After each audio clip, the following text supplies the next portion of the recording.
Hi everybody, I am Lady Stars on Fire. My real name is Michelle Espinosa, and normally I make the weekly healing messages videos, but this is actually a little bit more of a beginning of the year for 2018.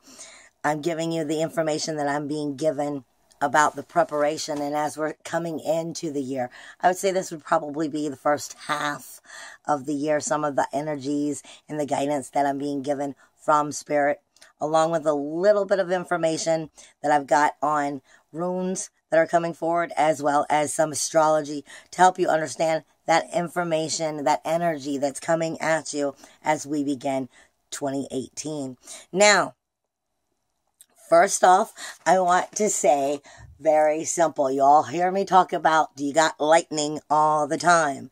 And for those of you who are starting to get into it and understand what got lightning is all about, I'm being told, and I got it from a song, and then they just kept repeating it because it came into my head that way. So, and that's how Spirit works with me. They put things in my head to make it work because I don't always hear so clearly. So they'll change things or give me symbols or whatnot, or they just literally put it in my head so that I know what I'm visualizing and seeing from them. And the best example I got to start us off from what I'm getting from them, along with all the other information I'm going to give you, is for 2018 is I was lightning before the thunder. I think that's so cool. I got it from a song that I heard, and it's I was lightning before the thunder. And you always hear in this song, feel the thunder, feel the thunder. And that is what they are saying. They are reminding us, yes, I'm always going on to you got lightning. Are you coming into that divine energy? Are you coming into being able to work with it and finding that divine energy within you? Because that is the lightning. However, Spirit is reminding me, it's not just the lightning. You've got to also feel the thunder. Be both the lightning and the thunder. And it makes such great sense because as we come into this year and we're starting to find the proper balance and harmony, which I'll get into in just a minute, it's reminding us, don't forget, you're not just a three-dimensional being. And we're not only living a life of 3 dimensions. And you're going to start to move up and out of that, as well as this is going to have a lot to do this year with your unconscious starting to learn to rise into a higher vibration so that it matches your consciousness. And that's the thunder and the lightning. It is both. You are not one. You are not one of anything. I mean, we have so many different personalities that we show. Even like when we go to work, you're the worker then. I mean, when you're at home, you might be the mother or the father. I mean, we have different characteristics that we have to carry with us throughout the day. However, that is not just who we are. We are the thunder and the lightning. We are not one dimension. And as we start to learn to deal with ourselves ascending into those newer dimensions, we also learn that we're not only in one dimension at one time. We're learning how to take that lower dimension and move that unconsciousness up into the higher dimension so that the manifestation can also take place with that enlightenment, basically. Now, for those of you, some of you got all of that, and other ones are still maturing into that, and that's fine if you don't understand everything I'm talking about. But I'm being definitely told to remind us it has to do, this year is going to have a lot to do with moving up through those dimensions and being able to be in more than one dimension at a time as you're working through that manifestation and your soulfulness. Now, like I said, it's always about the thunder and the lightning, but I'm going to go back for just a second. The year 2018, that number alone speaks to us of our inner knowing, of our self-belief, of visualization, of faith and trust, of our attitude, of intentions, and our self-worth. But when we break that down and we count it out, like you do when you're dealing with numbers, that brings you back to an 11 first off. 11 deals with higher energy, inspiration, creativity, idealism, self-expression. It also deals with illumination, spiritual awakening, and enlightenment. And you are going to see a lot of that within this year. And a lot of it's probably going to take place center year when you're in a lot of self-evaluation. But I'll get back for that one in just a minute. But we had 2018, the number. Then I gave you a breaking down into an 11. That would be the number there. Then you break that down all the way and it brings you to a number 2. This is a number 2 year. And I was warning people all year when I made the videos that that was a 1 year. We're now entering a 2 year. You come out of the alpha, you come out of the beginning. Now you're moving up in directions. A 2 year speaks to us of service and of duty. It speaks to us of balance and harmony and having a strong stance within all areas of our life during that. It also speaks to us of adaptability, diplomacy, of partnerships and relationships, intuition, insight, and faith and trust.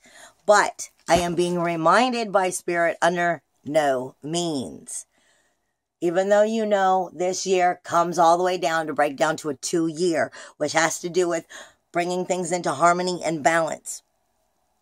Never forget that I am being reminded, never forget. You might be knowing it's a 2 year, you might be working on harmony and balance, but we also have to look at the larger picture behind everything. And that speaks to us on a universal law. You cannot change universal law. And in your harmony and balance, that has to do with larger than just you in that harmony and balance.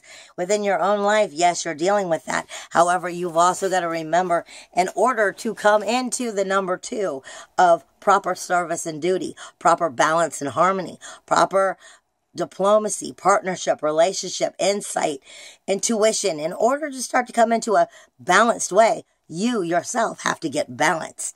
And that speaks to us of our chakras. That speaks to us right now as we've been going through December. Our lower chakras were being reset. So our higher chakras will even up to it when we come into a pure balance. So all four of us, literally, our physical, our mental, our spiritual, and our emotional, all 4 of our beings can become one and move in a higher ascension within those very chakras, leading us into those higher dimensions and everything else. But in order for us to literally get to that spot within our chakras, we have to literally work on some blockages that we have. And a lot of these blockages that's going to help move us there aren't just blockages. I'm being told, in order for proper harmony and balance, the thunder and the lightning to come into play, we also have to realize we're dealing with a lot of shadow work. Shadow work is technically, we see shadow work a lot when we do mirroring, is what we call it, mirroring. And mirroring is, I'm sorry, I'm still got a little bit of my cold, so I sound a little bit funky, but I'm working on that. As you can see, I'm still working on my own self here, working on my own blockages and cleaning them up. But anyway, let me get back to what I was saying. When we're working on mirroring, that is a form of shadow work. And a mirror shows you what you believe you see, basically, even though it's been reversed and shown back to you. Well, what would shadow work be? The very same thing. The dark things that you don't like of other people.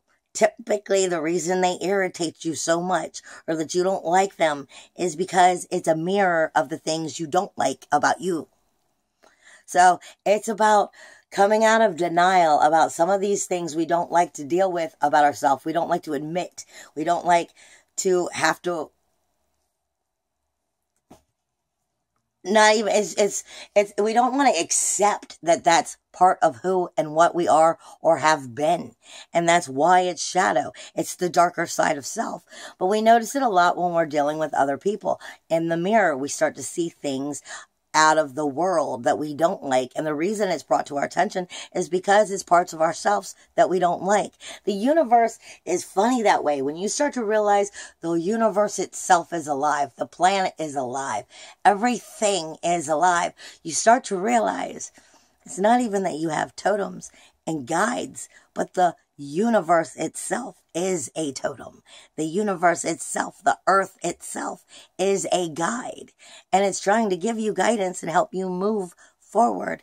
So it's not something that's just living, but it's also mirroring to you what you need to see to help heal and clean up your own self, or shit, so to speak. Now, like I said, as we work on that shadow work, and what I'm being shown is it's going to be some of that deeper, darker shadow work that we truly want to stay in denial about. Because in order to come into a true, honest harmony and balance with who we are, then we have to clean up some of that shadow work. But what we're really doing in the long run is we're learning how to overcome the hidden ego within ourselves. And that is always a good thing. But nobody said it was going to be an easy thing. Now, that has to do with getting us in those proper alignments so we can move forward and start to really move into those higher dimensions of where we're supposed to be, as well as bring that unconscious into consciousness and bring that lower level of your unconsciousness into a higher vibrational being. Basically, we're also being told, be visible. Be visible to your life. Don't be like the movie The Wizard of Oz, where Oz, where he's behind the curtain, or you've got the mask on. Be who you are. That's the thunder and the lightning. That's the shadow as you've cleaned it up and you're accepting exactly who you are. Even though you might be working on yourself, you are accepting who you are exactly for who you are. And you're starting to realize that that's just part of the universe teaching your soul a lesson while your soul is still part of the universe. It's circles upon circles upon circles when you truly get into it. So it can drive you mad when you try too hard to figure it out.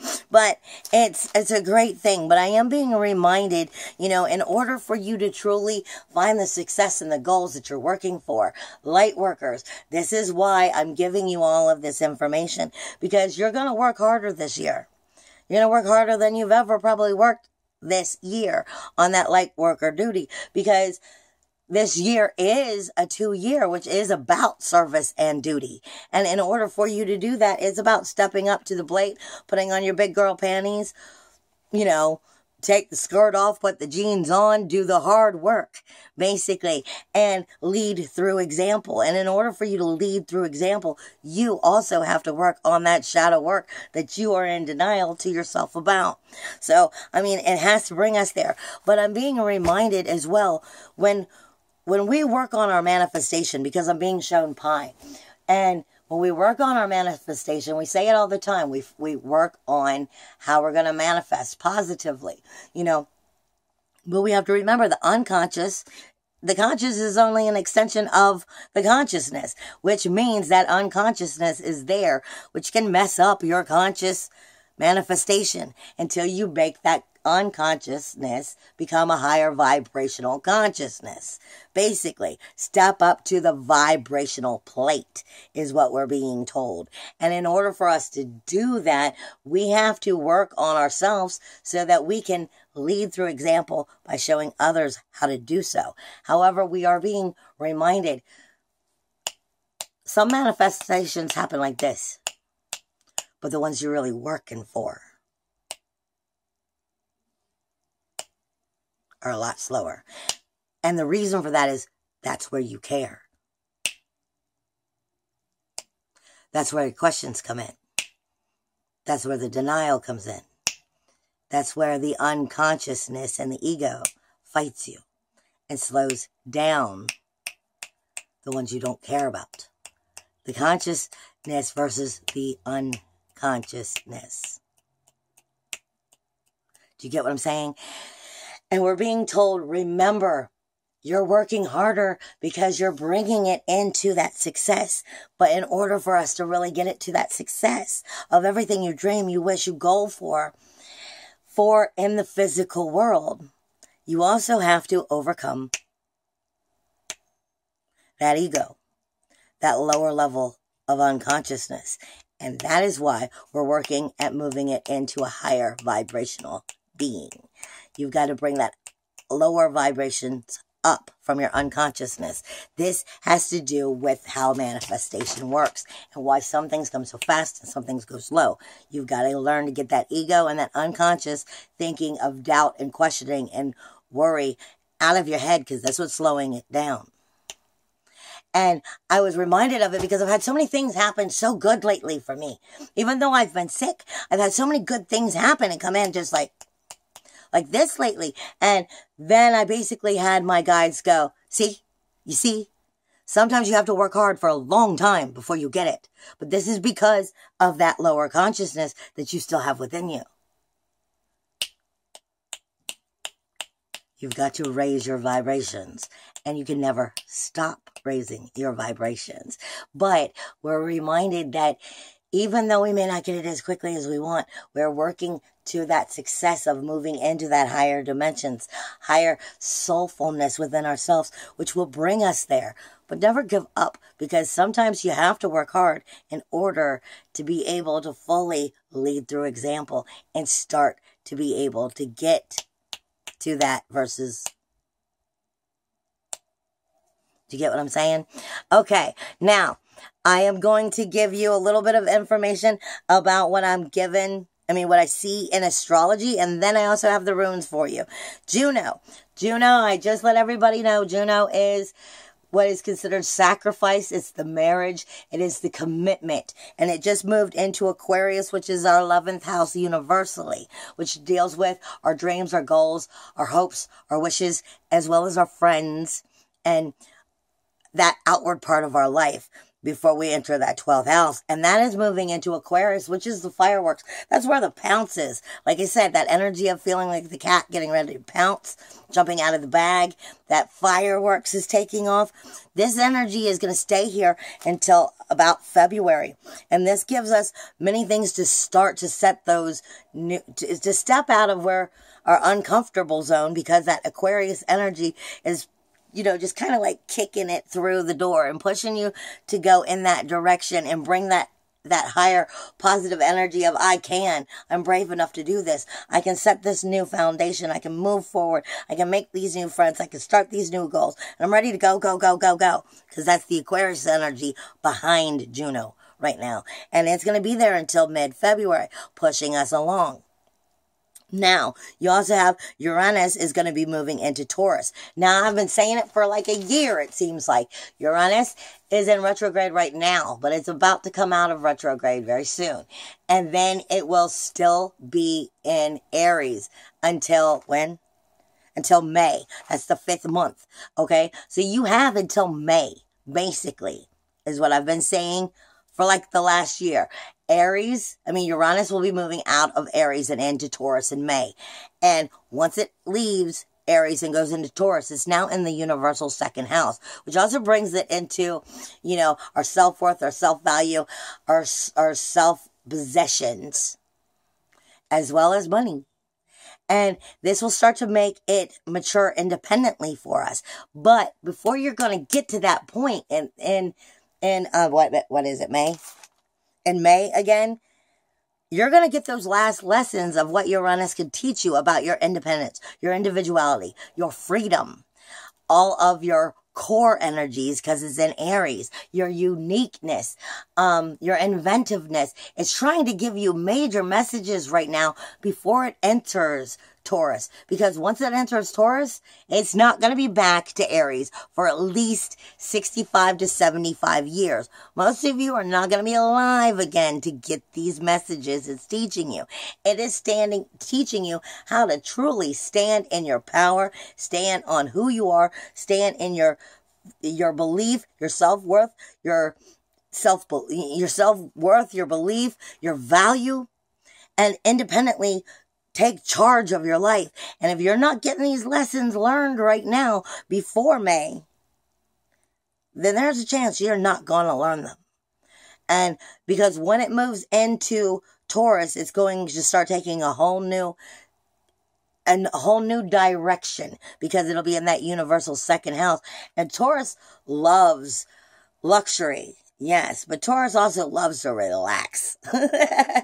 So you don't want to lose that momentum before you get there. You need to learn these lessons, and you need to set those goals into directions of being able to actually find that foundation to build upon before Taurus gets there. Because at that point, before Uranus gets to Taurus, because Taurus is the bull, Taurus is bull-headed, and you can't change Taurus's mind about nothing, which can be a great thing or a very, very bad thing, depending on where you are soulfully when that takes place. Because, like I said, it can become very bullheaded. It loves its luxury. It loves to relax and whatnot. But it's also can be stubborn as shit for the right or the wrong reasons. And you need to make sure you learn those lessons prior to that. Now, you also have Jupiter going retrograde in March. So this is the 3rd month. So Jupiter's going to start bringing that abundance and higher knowledge inwardly to your evaluation, your self-evaluation, your life evaluations of your 8th house. And that is in Scorpio, which is also going to be dealing with, in honesty, it's going to be dealing with what relationships own as well. So it's going to be taking another evaluational viewing of where is it we need to redirect ourselves at this time and it's going to start in March. So these energies are going to start to shift like I said, come March and April and May. You're going to start turning more inwardly so that you can redirect what needs to be corrected and then move it back outward before the end of the year. You also have Pluto and Saturn, which is the change and the boundary and the rules. Pluto is death, decay, and destruction for renewal, rebirth, and regeneration, which equals change. And Saturn is all about your rules, your boundaries, and your walls. And Capricorn, which will be speaking to us completely about what the foundations are. Are they the right foundations? And how do we continue to build them correctly? Or do we tear them down and start over? And that's going to be taking place in April, as well as Chiron, the wounded healer, will finally be leaving Pisces, the 12th house, and entering the 1st house. Entering the brand new 1st house of us universally for our very core energies is starting over in April. So, like I said, by April, you're going to be starting to move inwardly to reevaluate. So by mid-year, near the end of the year, you redirect it back outwardly. Vista also in June and July, which is your soul fire, the hearth, and the home itself, is going to be going into retrograde in Sagittarius, which is our soulfulness. It is where our religious energy takes place. It is where the higher learning takes place because it's related to Jupiter again. Jupiter is hiding so much information behind all of this all year long. I don't care what nobody says. Jupiter is like the grand master daddy doing some magical stuff behind everything. And he's going to be reevaluating that fire. Where is your fire? Where is it? What's important to you? The home and the hearth. Where's all of that important to you? And he's going to be speaking to, Jupiter and Pluto and Saturn while they're in retrograde. Now, like I said, the beginning of the year is the pounce and the take on and move forward, as well as we're starting to readjust ourselves and soulfully enlighten and awaken into where we need to be, which is also messing with our chakras and helping us to unblock. So, unblock and reset them, basically. Now, mid-year, you're going to be in evaluation, and then come the end of the year, you'll be back at setting it forward again. I'm also got the runes right now, and the runes, we start off the year itself. The runes say, when is the rune of the year? It's the goal. It's the goal here. It's about joy and perfection. The wish. It is earth and air. It speaks to us of the state of harmony or otherwise of one's social order and relationship. I'm also being told this year we are working on one's self-mastery. Period. And within that one self-mastery, we start to realize also that social order leads to self-discipline, because the soul and the universe together are demanding that higher vibration. Now, that's why this is the goal, going back to the runes. So it's state of harmony or of one's social relationships. When is. It points to well-being and prosperity, presence of highly successful or fulfilling people within our life. It shows a person much in tune with themselves and their magic and the world around them. It speaks to us of joy, comfort, pleasure, prosperity, and fellowship. It's the person who is in tune with themselves and their magic. It is the magical will, the search, the perfection, the people and the friends and the social and relationships and getting on with others in general. It speaks to us of that social accomplishment, success or prosperity. It does deal with the effectiveness of the relationships as it deals with social harmony. It is also a reward for the right efforts and the right conduct. And it will help bring and gain that magical wish, creating the creation of place into the actual social spectrum. It is mastery of the external as well as interactions within the relationships and the beginnings of the goals and the purposes within that very social grouping is what we're talking about. Now, I'm also being given that we are being given, just in case it cuts off, we are being given Kenez and Ansus are working together to bring us to Sawilo. But the goal for the year is when, okay? And these are the energies that we're going to see building and pulling us into that creation of when. If we're working with it properly, we will be going through these. Like I said, in the beginning of the year, you're definitely seeing Kenez. Kenez is the torch, the craft, the cunning, and the fire. It is manifestation, it is character, it is personality. It points to matters of creativity and craft. It shows the natural ability and how it is made through our own skills and our effort. It does speak to us of balance and imbalance. And when we are out of balance, we cannot create. Basically, this is why we always have to work on our four. It's a never-ending thing. Our emotional, our mental, our spiritual, and our physical. If one is out of balance, we are all out of balance. Period. It speaks to us of the symbol of the skills, the rune symbol of skills. It also speaks to us of the craft technique as well as sexual practices. Now, Kenez is fire, so it brings us into whatever would be that fire, passionate energy, which does bring us into sexuality. But it also brings us into children. And what I mean by that is children are of us. They are our fire. So it deals with our growth with our children, our growth of how they grow, as well as our relationship with them. So it can go one direction or the other because fire does go into both areas. It is the principle of ignition. This is the start button, the turn on button, the beginning. Let's create. It is creative expression and form. It can also control us through our inspiration, our knowledge, and our capabilities. It is the craft guide of analysis and forge the human endeavors. It is also shaping and reshaping of the present, but it also speaks to us of the transmutation through fire and heat. Like I said, the passion of our sexuality or of our children, because they are our fire, they are of us. Then we go into Ansus, and I'm going through my book to find them, because I haven't had my book out for you guys in a while.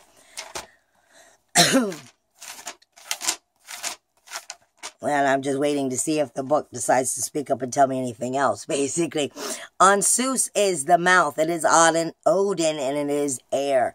It points towards communication, education, and growth. That also relates us with number 2 for the year. It is the knowledge, education, and growth. And it can transform us through inspiration, or it can confuse us because we let other people's thinking dominate our own. This has to do with that shadow and ego, like I said, that we're working on cleaning up this year. It indicates the presence of the wish of the intellectual gift or gifted person as well. Communication, signal, inspiration, enthusiasm, true vision, and power of words itself. It is the principle of communication, divine breath, which we all have access to, and the source itself. It is inspiration, song, poetry, musical incantation, as well as the magical power of words themselves. Education, learning, intellectual achievements, dexterity, and words, as well as understanding. It is an exchange of views, and it is considered the intellectual gift. Then Sowilo speaks to us of more or less starting to finally move forward and get what we want and move towards the new direction of everything that we are trying to achieve. But I'm trying to find it in here. So Sowilo is the sun wheel. It is air. It is the time of power being available to you. I have a feeling you're going to see Sowilo in and out throughout the whole year. But I have a feeling you're really going to adapt, really connect with it while in the middle of the year, while it's going through its inner communication right before it blasts outward. But you will be seeing it throughout the whole year. It points to revelation of the clear direction. It is the end of the blockage. And I say that because, like I said, there's a lot of us, I was told that the energy is going to be of air and fire for the year. However, a lot of us are starting still in the earth direction. So a lot of us are still working through those releases and letting go of the deaths, basically, before you start those new beginnings. So we're moving from the northeast to the south direction. So some of these are going to be a little bit slower than others. Some of us are more on top of it because we've already done some of this work. But it's not a contest. It's about just knowing we all are going to get there when we're meant to get there. Just don't give up. Okay, so Sowilo again speaks to us of coming out of our blockages. It focuses on the social and verbal successes. It is the journey over water or the journey into the depths of oneself. It is the Rune navigation. It is the presence of teachers and counselors within our life.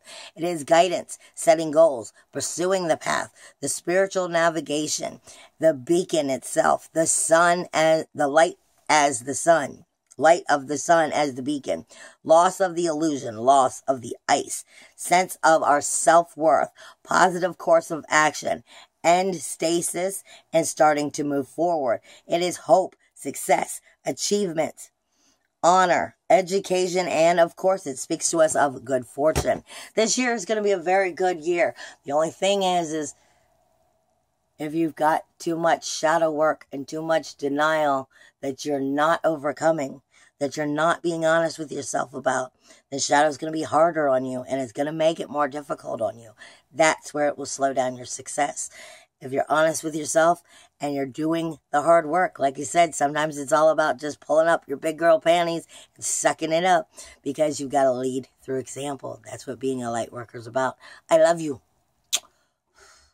Hugs and kisses, everybody.